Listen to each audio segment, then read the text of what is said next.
Hello everyone, welcome back to the channel. तो marshal master के new episode में आप सबका स्वागत है। अगर आप लोगों ने इसके प्रीवियस एपिसोड नहीं देखे तो देख लेना, देख लिया है तो अच्छी बात है। तो फिर चलिए इसके न्यू एपिसोड को अब हम स्टार्ट करते हैं। तो एपिसोड के स्टार्टिंग में हम रुयू को देखते हैं जो कि बहुत ही ज्यादा रो रही थी और वो कहने लगती है ऐसा लग रहा है कि चांसो कभी भी नहीं आने वाला मुझे ले जाने के लिए। ये सब कुछ सोचते हुए वो बहुत ही ज्यादा सैड होने लगती है। वहीं पे हम लेडी होंगचेंग, चांसाओ और उस पहले वाले घाट को देखते हैं जो कि उस जगह पे आ गए थे। अब अपनी आंट को देखकर रुयू बहुत ज्यादा खुश हो गई थी। वो कहने लगती है आंट आप, बट हम देखते हैं एकदम से रुयू को सोचते हुए कहने लगी थी आंट अगर आप फिर से मुझे फॉरबिडन एरिया में जाने के लिए फोर्स करना चाहती हैं या उससे रिलेटेड कुछ भी बातें करना चाहती हैं तो मैं पहले ही आपको बता दूं मैं उस जगह पे नहीं जाने वाली। वैसे भी बचपन से बस आपने ही मेरा बहुत ज्यादा ख्याल रखा है, हर चीज मेरी पूरी की है, तो मैं नहीं चाहती कि मैं आपके साथ में फाइट करूं, तो प्लीज आप इस जगह से चली जाइए। इतना कहते हुए हम देखते हैं रुयू दूसरी तरफ मुड़ते हुए काफी ज्यादा रो रही थी, जिसको देखकर चांसो कहने लगता है तुम अभी भी छोटी बच्ची हो ना, रोती हो। अब ये वर्ड सुन के दूसरी तरफ रुयू पूरी तरीके से खुश हो गई थी और वो सोचने लगती है ये तो चांसाओ बोलता था। ये सब कुछ सोचते हुए वो एकदम से इधर उधर देखने लगती है और वो चांसाओ को नाम चिल्ला रही थी, बट हम देखते हैं एकदम से वो चुप हो गई थी और वो कहने लगती है ऐसा नहीं हो सकता, भला चांसाओ इस जगह पे कैसे आ सकता है। ये सब कुछ कहते हुए हम देखते हैं वो कहने लगती है आखिरकार कौन है जो कि चांसाओ होने का नाटक कर रहा है, जिसको सुन के चांसाओ धीरे धीरे आगे बढ़ रहा था और वो कहने लगता है बेवकूफ लड़की, क्या अब तुम मेरी आवाज को भी नहीं पहचानती। इतना कहते हुए हम देखते हैं वो धीरे धीरे आगे बढ़ रहा था,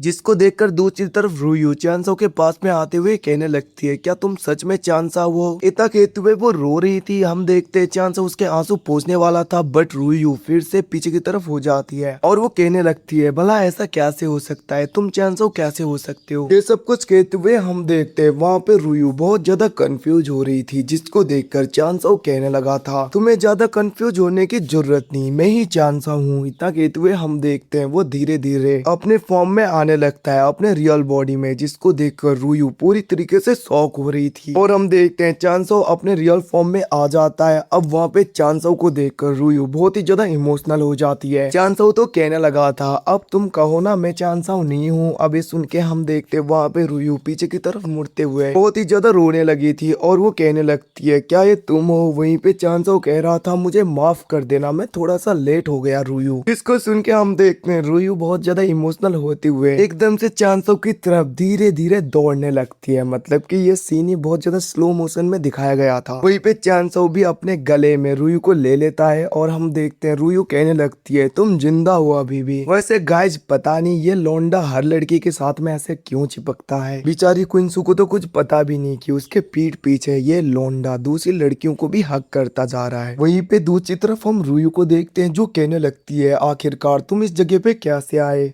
वैसे ये जगह बहुत ही ज्यादा खतरनाक है, तुम्हें इस जगह पे नहीं आना चाहिए, यहाँ से चले जाओ चांसाओ। इतना कहते हुए हम देखते हैं रुयू वहाँ पे चांसाओ को धक्का देते हुए उस जगह से जाने के लिए बोलती है, बट जैसे कि हर एक रोमांटिक सीन में होता है हम देखते हैं चांसाओ उसके हाथ को खींचते हुए उसे हक करके कहने लगा था तुम चिंता मत करो रुयू, मैं तुम्हें इस जगह से लेकर चलूंगा, कोई भी हमारे आगे कुछ नहीं कर पाएगा। अब उसकी ये सब कुछ बातें सुन के हम देखते हैं वहाँ पे रुयू भी काफी ज्यादा खुश हो गई थी और वो चांसाओ को गले लगा आने लगती है। दूसरी तरफ चांसाओ कहने लगा था अब देखना मैं तुम्हें इस जगह से क्या से लेकर चलता हूँ। इतना कहते हुए हम देखते हैं वहाँ पे चांसाओ अपने डिवाइन डिस्क का यूज करते हुए रुयू के हमशक्ल को उसकी जगह पे रख देता है और वो कहने लगा था तुम मेरे स्मॉल वर्ल्ड में जाओ। इतना कहते हुए वो रुयू को अपने स्मॉल वर्ल्ड में डाल देता है, जिसके बाद में हम देखते हैं वो तीनों धीरे धीरे बाहर की तरफ जाने लगे थे और जैसे ही वो लोग गेट से बाहर जाते हैं वो दोनों गार्ड ग्रेट करते हुए लेडी होंगचेंग को इज्जत दे रहे थे और वहीं पे लेडी होंगचेंग कहने लगती है मैंने रुयू को समझाने की बहुत कोशिशें की बट वो मानी नहीं, मैं बाद में फिर से आऊंगी। इतना कहते हुए हम देखते हैं वो लोग उस जगह से चले गए थे और वहीं पे हम कुछ टाइम के बाद का सीन देखते हैं जहाँ पे डीमन क्लैन का वो एल्डर सू उस जगह पे आ गया था, जो आते ही कहने लगा था आखिरकार इसके अंदर कौन गया है। जिसके रिप्लाई में हम देखते हैं उन दोनों में से एक गार्ड कहने लगा था एल्डर सू इसके अंदर लेडी होंगचेंग गई थी मिस रुयू के साथ में बातें करने के लिए।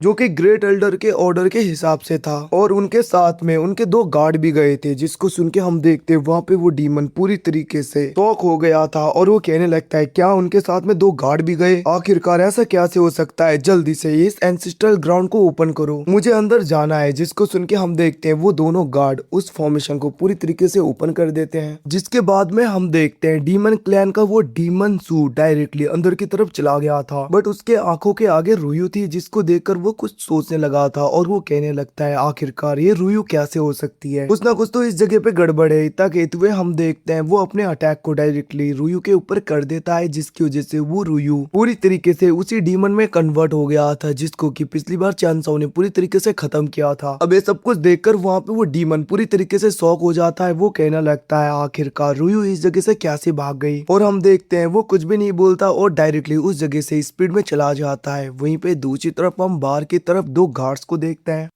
जो कि एक दूसरे के साथ में बातें करते हुए आगे बढ़ रहे थे, जिनमें से पहले वाला गार्ड कहने लगता है हमें रोज इस जगह पे चेक करना पड़ता है, इधर उधर जाना पड़ता है, कहीं पे कोई कुछ गड़बड़ तो करके नहीं भाग रहा। बट मुझे एक बात समझ में नहीं आ रहा, जब तक ये सील इस जगह पे लगा है मुझे नहीं लगता कि कोई भी इस जगह से भाग पाएगा, तो फिर आखिरकार इस सील के लगने के बाद में भी हमें इस जगह पे क्यों आना पड़ता है सब कुछ चेक करने के लिए। जिसको सुन के हम देखते हैं दूसरा गार्ड कहने लगता है भले ही इस जगह पे ये फॉर्मेशन लगा हुआ हो, फिर भी हम यहाँ पे लापरवाही नहीं कर सकते, हमें तो बस एल्डर के ऑर्डर को फॉलो करना है। तुम्हें पता है ना अगर हम ऐसा नहीं करेंगे तो हमारे लिए कितनी ज्यादा मुसीबत खड़ी हो सकती है। इतना कहते हुए हम देखते हैं वो लोग आगे बढ़ रहे थे, वहीं पे दूसरी तरफ चांसाओ उनकी ये सब कुछ बातें सुन रहा था ध्यान से। और हम देखते हैं चांसो एकदम से अपने एनर्जी का यूज करते हुए उस फॉर्मेशन के ऊपर अटैक कर देता है, ताकि उस फॉर्मेशन को वो पूरी तरीके से अनसील कर पाए। और हम देखते हैं वो अपनी काफी ज्यादा एनर्जी लगा रहा था। अब उस फॉर्मेशन के अंदर एनर्जी जाने की वजह से वो जगह पूरी तरीके से हिलने लगती है, और हम देखते हैं वो दोनों गार्ड पूरी तरीके से शॉक हो गए थे और वो लोग बातें करने लगते हैं आखिरकार ऐसा कैसे हो सकता है। वहीं पे दूसरी तरफ हम देखते हैं चांसो अपनी पूरी कोशिश कर रहा था, फिर भी वो उस सील को ब्रेक नहीं कर पाता, जिसके बाद में वो रुक गया था और वो कहने लगता है मैंने सोचा नहीं था कि ये सील इतना ज्यादा स्ट्रॉन्गर हो जाएगा। 300 साल पहले जैसा ये सील था उससे भी ज्यादा पावरफुल ये हो गया है। ये सब कुछ सोचते हुए हम देखते हैं चांसो कहने लगता है वैसे भी अगर मैंने इस सील को ब्रेक नहीं किया तो यहाँ से निकल पाना बहुत ही ज्यादा मुश्किल हो जाएगा। अब वो ये सब कुछ सोच ही रहा था, तभी हम देखते हैं उस जगह पे सारे गार्ड आ गए थे। तभी उनका लीडर कहने लगता है जी होंगचेंग आखिरकार तुमने ये क्या किया, तुमने फॉर्मेशन के ऊपर क्यों अटैक किया। इतना कहते हुए हम देखते हैं वो गुस्सा होने लगता है, जिसको सुन के दूसरी तरफ हम देखते हैं लेडी जी होंगचेंग कुछ भी नहीं बोलती। और गाइज इसी के साथ में ये एपिसोड खत्म होता है। Thanks for watching, bye bye, see you again, मिलते हैं अगले एपिसोड में, तब तक के लिए टेक केयर, बाय बाय। और हाँ अगर आप लोगों ने इसका प्रीवियस एपिसोड नहीं देखा तो देख लेना, देख लिया है तो अच्छी बात है, तो फिर ठीक है, bye bye guys, see you, मिलते हैं अगले एपिसोड में, अपना ख्याल रखना, फिर से बाय बाय।